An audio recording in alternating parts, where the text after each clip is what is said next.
Help me out with the math, y'all. What is $1,200 a month? I'll give you a second. Okay, your second is up. 14,400.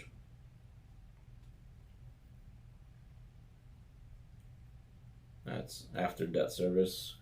Of course, we had taxes and stuff like that, so this probably got hammered down to like, I don't know, 11 to 12. And that's because our insurance and taxes were included in the mortgage payment as well. So this is what is abbreviated as PITI: property insurance, taxes, and the other I, which I don't recall offhand.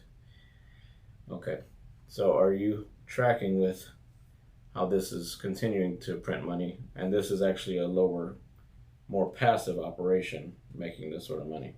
We aren't replacing towels, we aren't replacing sheets, we aren't getting calls from, yo, hey, somebody just walked up by the house, who this, who that? Like nonsense that calls from Airbnb guests, you know? So that's something to consider too when you are looking at these sort of assets. I'm gonna make sure this is recording properly. Okay, when you're recording or working on these sort of assets, determine what is that you want to deal with. Airbnb might make more money, but you know, if it's only for a certain part of the year, then it's kind of a grain of salt type profit, right? You got all this time, all this energy being taken away from you, and God forbid you got to bring in an active property manager. It take like 20 to 30% per month. So if you're getting 20 to 30% a month being taken away, you know, that's a significant chunk of change from your profit margin. And you know, you account for the vacancy for the empty parts of the year without the holidays. Now you're talking, is this really worth it? So I'm glad we determined this very early on. And one other thing I wanted to mention that came up during ownership of this for many years was the partner and I, we determined, man, one of us should just focus on specific aspects of this. Like, both of us shouldn't be like essentially talking over each other to try to help these tenants, or hoping that one guy got the right call regarding this maintenance request, or if we have to deal with accounting every quarter, right, or every month. Like, there should be one person just dedicated to that, and they should be paid. So we ended up determining that that should be me, because I already have the systems in place for rental property management. And so that is something else to consider. Instead of going into a business like, yeah, everything's fine, we'll figure it out as we go, it's all gray. That builds a case for frustration. It's not systematized, it's not clean, it's just gonna lead to some headaches. Luckily, we had a pretty brief conversation around that and kind of got through it together. I think that was like midway through the ownership. But yeah, we're both very reasonable guys, so we were able to get through it.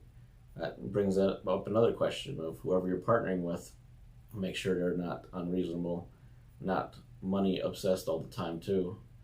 Because if their determinant of success is getting everything in a sense out of you, then they may be motivated by doing that at whatever cost, including burning you somehow. Lastly, the exit.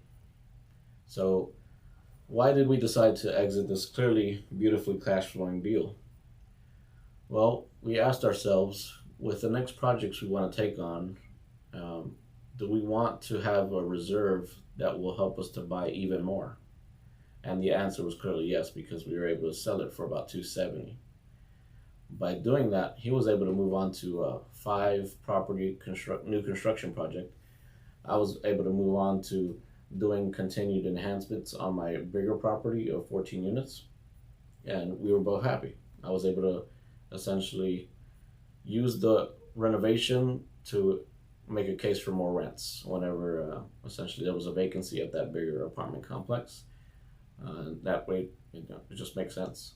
So we're essentially multiplying the money instead of continuing to, let's hold on, hope this appreciates even more, and hope for the best and hope that we could continue splitting this cash flow together, which, if you think about it, at the end of the day,